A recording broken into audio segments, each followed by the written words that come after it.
Ayan, so andito na kami sa social security office para mag-apply ng social security number namin ni Zeta.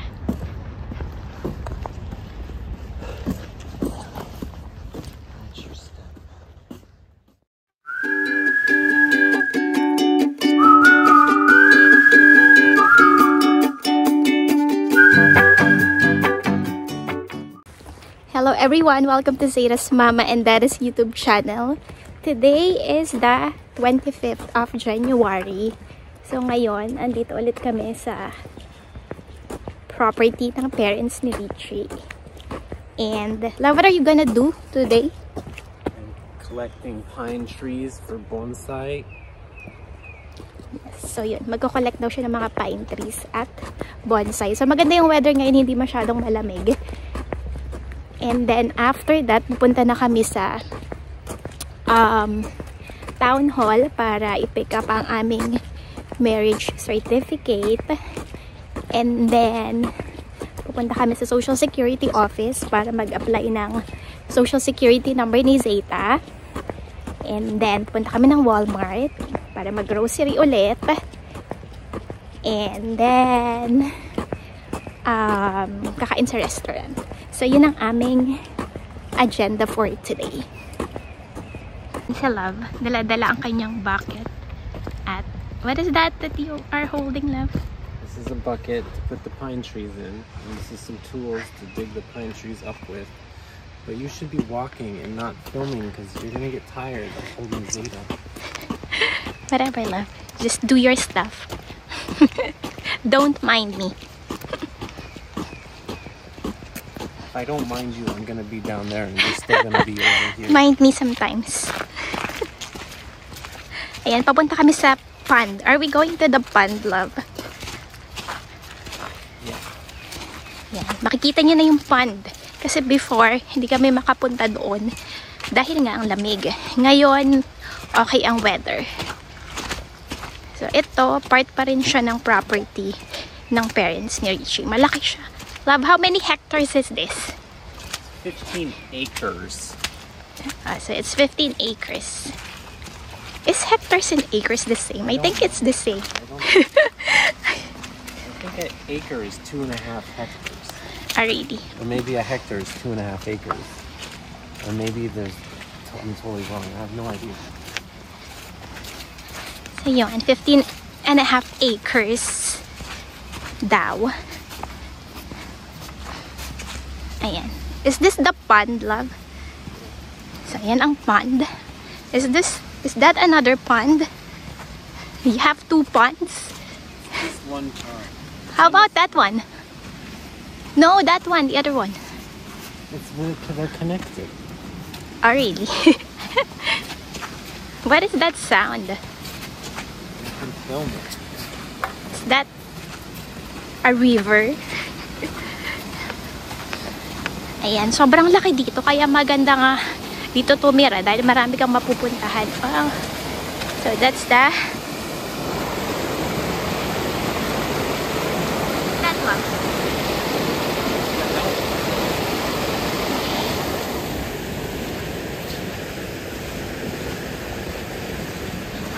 Kagaya na sabi ko, okay tumira dito kasi kung maganda yung... Love, what is that? Is that an owl? No, it's fake.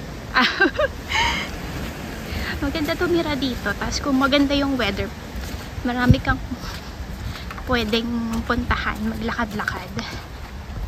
So, I think kakausapin pa ni Richie ang kanyang father kung pwedeng i-renovate yung bahay para doon na kami mag-stay.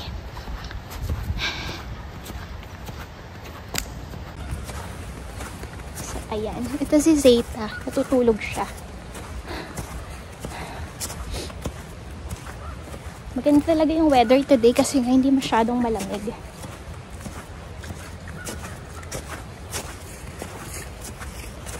Si Richie.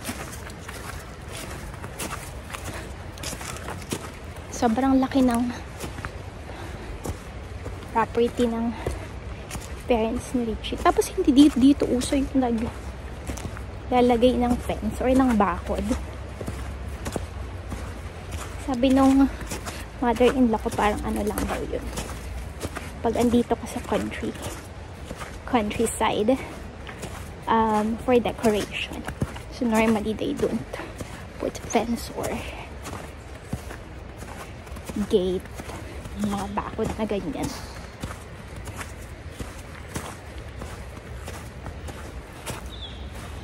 Maganda maglakad-lakad dito. Pag nabuboring ka sa loob ng bahay, maglakad-lakad ka lang. Tsaka maganda kasi, nature. Tapos, fresh yung hangin. And, walang pollution. Hindi ka tulad pag nasa city ka, diba? Ayan siya. Pero, parang, frozen ang kanilang pond. Love, what are you going to do there? Yan si Richie.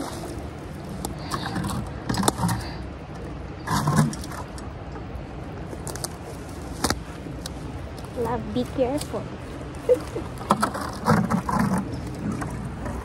What are you doing? Love, what are you doing? The trees have to go in water. Oh, really? Love, is that part of your parents' property, the other side, or no? Yeah. That one? Yeah. Really? You're just... It's just a forest. It's the state forest. So, kind of where our property ends, the state forest begins. So, ayun.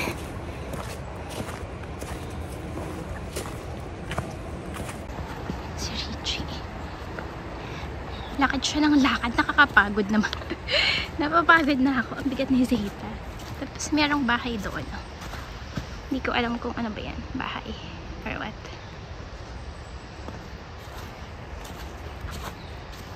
Yan, I guess bahay siya.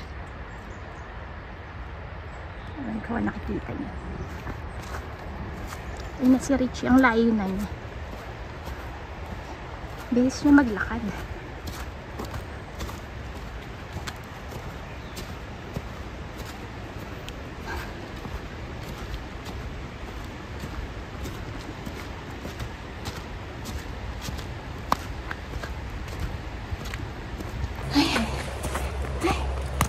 Kahit malamig, nakakapagod pa din. Si Zeta, ang bigat. Natutulog siya. Ayan siya. Nakikita ang kanyang face. Tulog na tulog. Medyo madami kaming agenda for today. Pero okay naman. At least, diba, nakalabas kami ng bahay. Kasi nga, pagka wala si Richie, hindi naman kami nasusundo ng aking mother-in-law. Pag busy siya, doon lang kami sa loob ng apartment. Kaming dalawa lang. Maagang nakauwi si Rich ngayon. Parang 3 days lang siya nag-work. And then, buwi na siya ng Wednesday.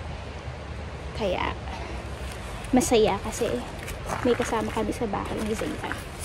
Minsan kasi pag na-stuck siya dun sa warehouse o somewhere, pag halimbawa may snowstorm, kagaya nung nangyari last week, kami lang ni Zeta, nakalungkot. Ayun siya, nagko-collect na siya ng trees. Mahilig siya sa ganyan. Mahilig kasi siya sa plants. Yun si Richie. Ayan.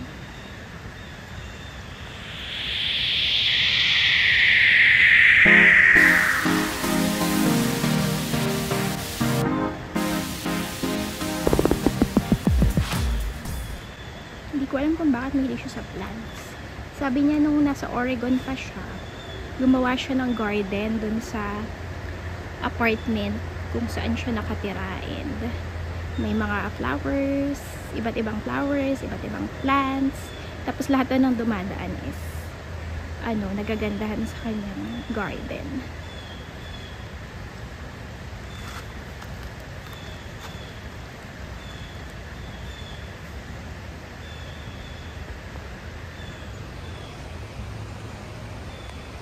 Ayan ang paligid. Part pa rin to ng property ng kanyang parents. Sobrang laki.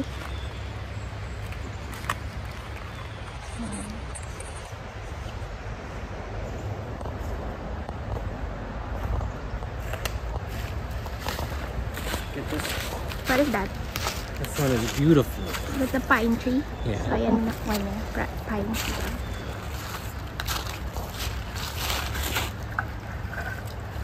How many are you going to collect, love? I don't know.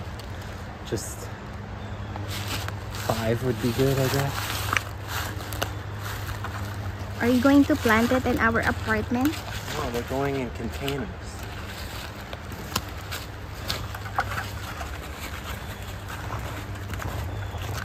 Sunod lang kami ng sunod ng Zeta. Sa kanya.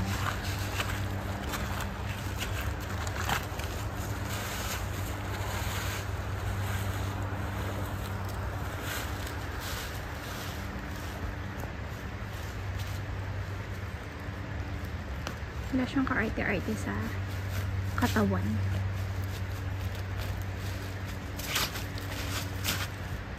Hindi siya yung tipong ano tawag doon, maselan.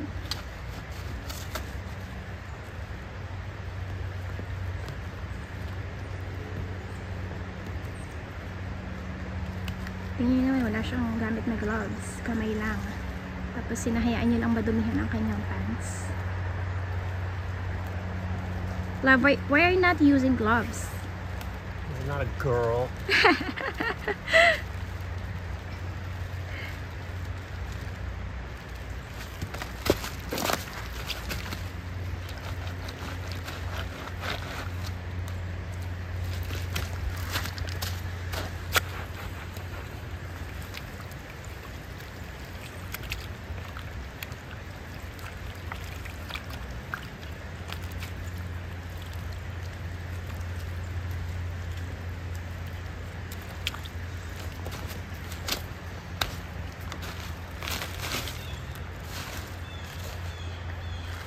How many did you already collect, love? 3. 3. I think I broke this shovel.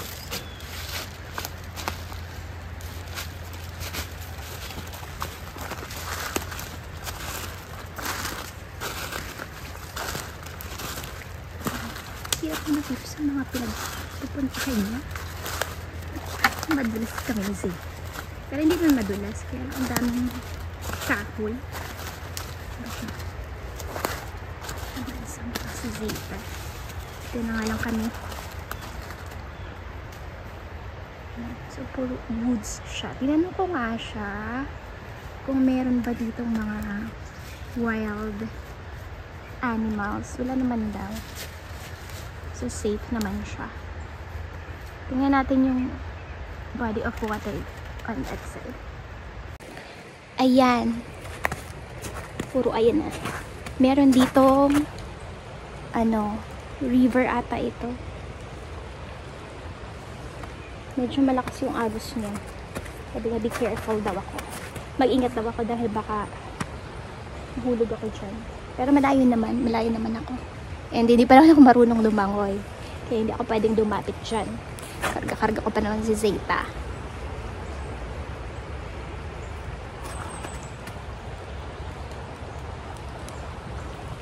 Nakakatuwa dito sa parents niya kasi sa lugar ng parents niya kasi nga hindi ka mabobore. Kung mahilig ka sa nature, maganda dito. Pero kung city person ka, hindi mo nga siya may enjoy. Ang gusto ko dito kasi nga, kagaya ng sabi ko kanina, fresh yung hangin, tahimik, and makapag-exercise ka, tapos marami kang maiikutan. Pagka maganda yung weather, kasi syempre pagka malamig, hindi ka naman makakalabas. Mahirap lumabas dahil sobrang lamig. Kung ako lang, siguro okay lang. Pero kung si Zeta, hindi ko naman pwedeng iwanan si Zeta sa loob ng bahay habang ako ay naglalakad-lakad. So, depende sa weather. Tapos, meron ditong ayan o. Love, what do you call this again? Hunting stand. What does that mean? The deer don't look up. So if you want to shoot a deer, you go up. And then the deer walks around. And shoot down at it. Where's the deer? Well, it's not here right now. Are there a lot of deers here? Sometimes. Yung aking kasing father-in-law ay nag-hunt. Tapos nagpi-fishing din siya. Binigyan niya ako ng fish last time. Yung magandang klase ng fish. Hindi siya yung malansa. Ano ba yung sea bass? Kalimutan ko na yung tawag. Tapos, inano ko siya. Pinirito ko siya. Ang sarap. White. Pinilay nila. Kaya wala na siyang tinik. Yan.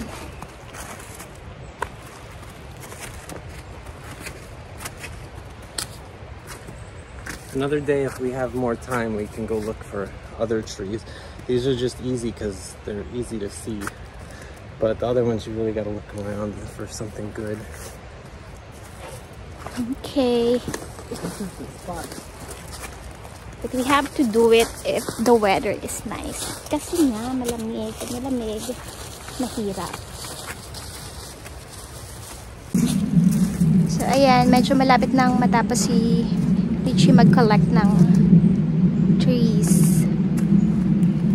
Pagkatapos niya mag-collect ng trees, pupunta na kami ng town hall para sa aming marriage certificate. And then, sa Social Security Office naman kami pupunta. Para sa aming Social Security number ni Zeta. Para ma-add niya na kami as dependent. Para hindi na ganun kalaki yung tax na binabayaran niya. And then, ma-add namin kami sa kanyang insurance. Pero sabi nila kahit naman daw wala kang Social Security number, pwede ka naman daw ma-add sa insurance or medical benefits, whatever. Pero dun sa pag-i-add ka as dependent, kailangan niya ito talaga. Meron kang Social Security number. Yan, pabalik na kami. Tapos na siya mag-collect ng kanyang mga trees.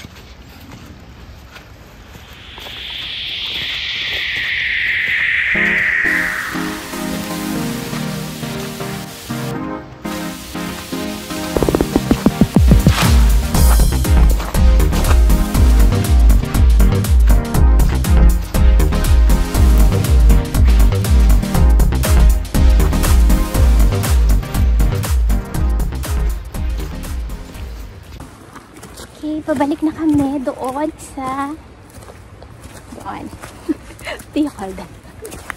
Sa bahay. Because, love, what are you gonna do next after collecting trees? To put them in the pots. And then, we're going to the town hall after that. And then, we're going to Social Security Office. Yeah. And then, I guess we can go to lunch or dinner. And then go to Walmart. Oh, yeah. So, yun. But Walmart's really... You might have to go to a different grocery store. Yeah, I think that's better because I'm getting tired of going to Walmart. Everywhere else is expensive. What other grocery stores can we go to? Stop and shop. Really? Stop and shop. They might not have the roaster, the chicken roaster that we need. Walmart will have it. Stop and see,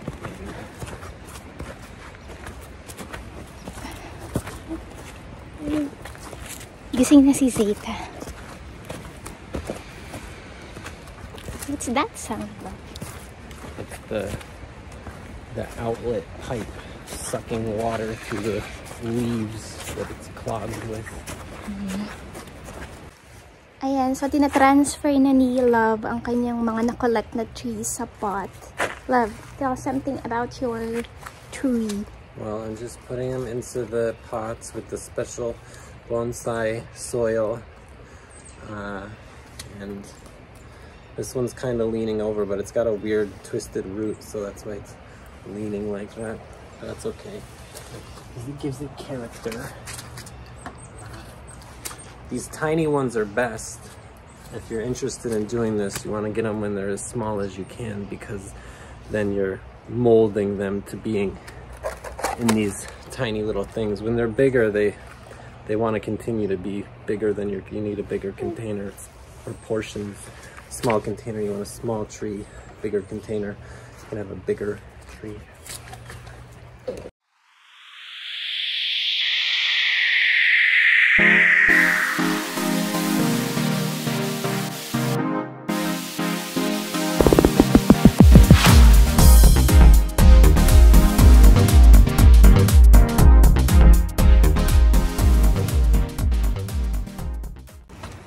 So ayan, nagte-transfer pa din siya ng kanyang mga trees.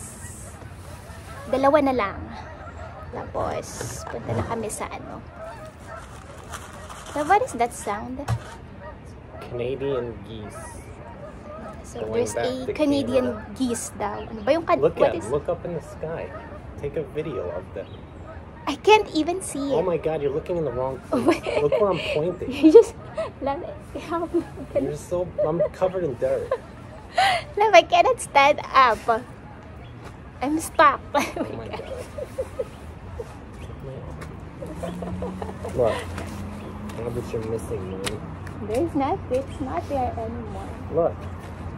You can't see it. Open your eyes and look. Oh, I don't think the video can capture. Napakita ko sa inyo kung ano yung Canadian geese. Pero hindi ko alam kung makikita nyo. Wait lang. Ayan daw ang Canadian geese. Medyo maingay siya. Yan din yung color ng sky today. Parang, diba? Parang babagyo. Pero maganda yung weather niya ngayon kagaya ng sabi ko kanina. Hindi masyadong malamig. Ayan na si Zeta. Say hello, Zeta. Hello. Gising na siya. Say hi. Hello.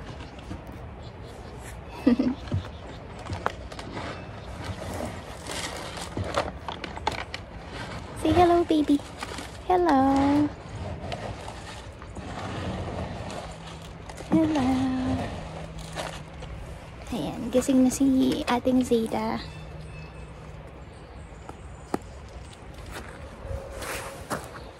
Doon kami nang galing kanina. Doon sa dulo doon. Na yung nilakad namin. So, ganun kalaki ang property nito. Ayun yung panda. Yan.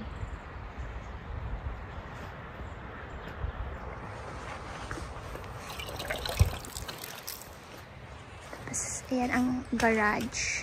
Andyan yung motorcycle ni Richie na hindi na niya ginagamit. Love, what is that motorcycle? What do you mean, what is it? What's the name of your motorcycle? Harley Davidson. So, yung Harley Davidson niya, pero di niya ginagamit. Happy about this one because it has good twisty, turny feature.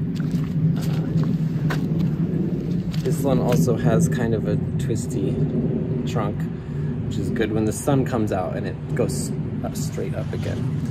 It'll twist more. It's good.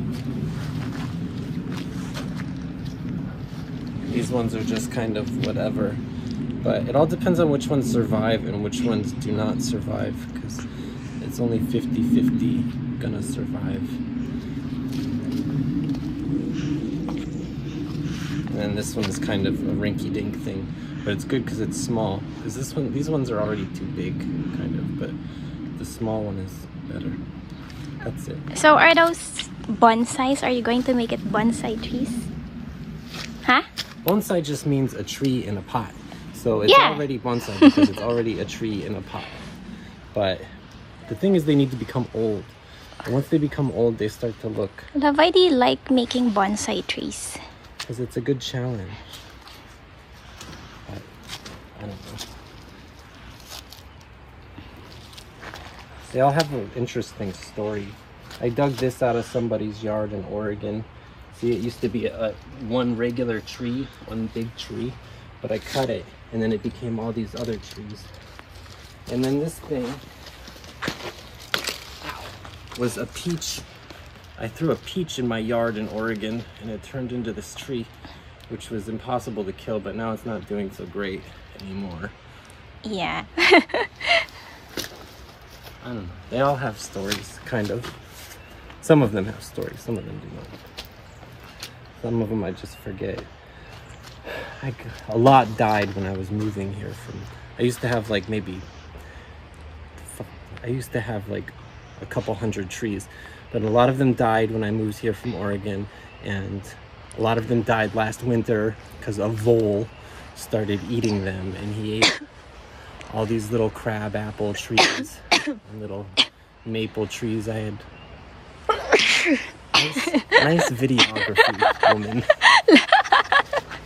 Love. Please excuse me.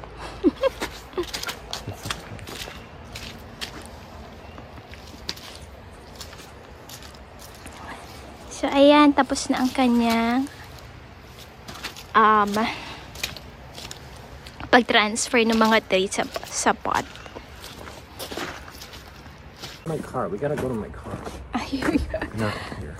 Papunta na kami ngayon sa town hall para i-collect or i-pick up ang aming marriage certificate.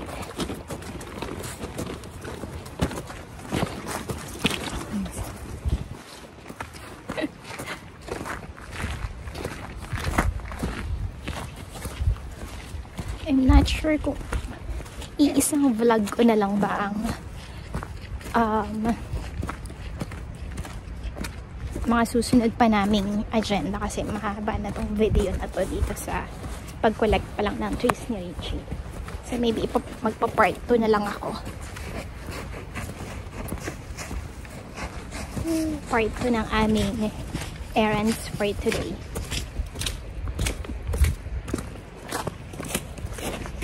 Careful.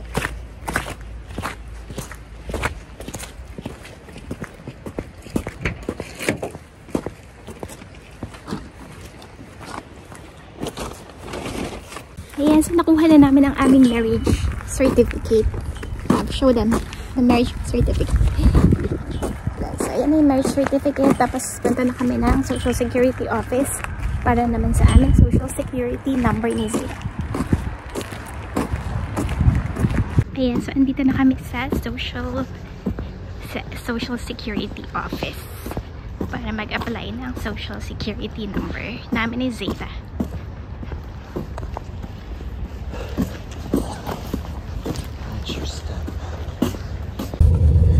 So, nakakuha na kami ng Social Security number ni Zeta.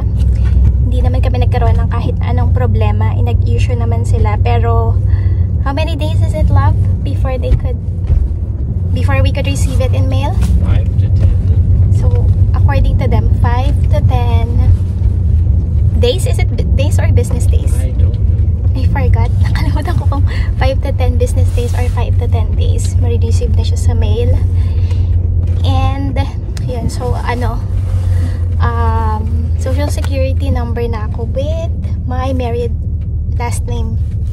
So, yung mga sinabit lang namin is yung form na na-download online. Pati kay Zeta. Pero si Zeta nga is US citizen, so wala naman siyang masyadong issue. Tapos, yung aking I-94, passport, marriage certificate, and then birth certificate. So yun lang ang mga requirements, and wala namang binayaran, so free siya. Tapos if ever daw gusto nang makuha agad yung Social Security number before pa ma-mail or ma-deliver yung Social Security card, pwede naman na bumalik in 2 days. So ayun, ngayon naman kami ay papunta na sa restaurant. Hindi na kami pupunta sa grocery kasi enough pa naman ang aming grocery sa bahay. So sa restaurant na kami pupunta para kumain ng late lunch. Yan. Yan, andito na kami sa restaurant. Ang pangalan ng restaurant ay what's that, love? Log Cabin Restaurant. So yan siya. Dining room hours. Why are you showing them us and not the building? Yan ang restaurant. Log Cabin. There.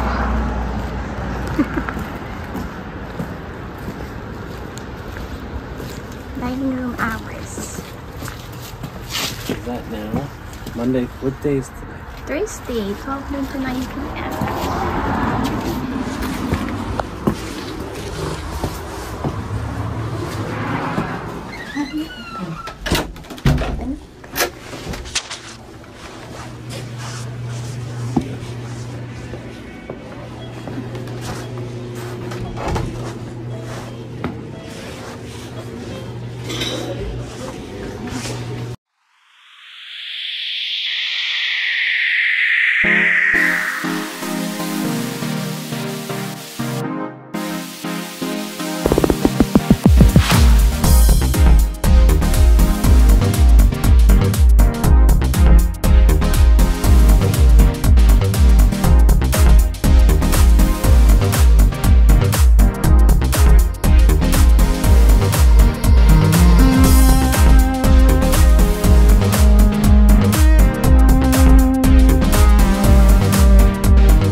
Ayan, so tapos na kaming kumain. Ang dami naming tira.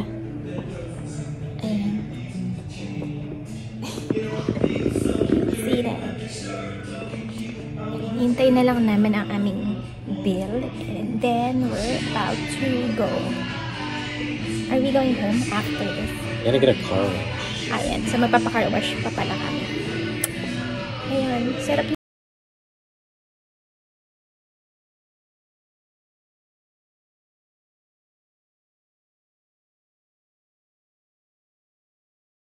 Roberto's, what is it?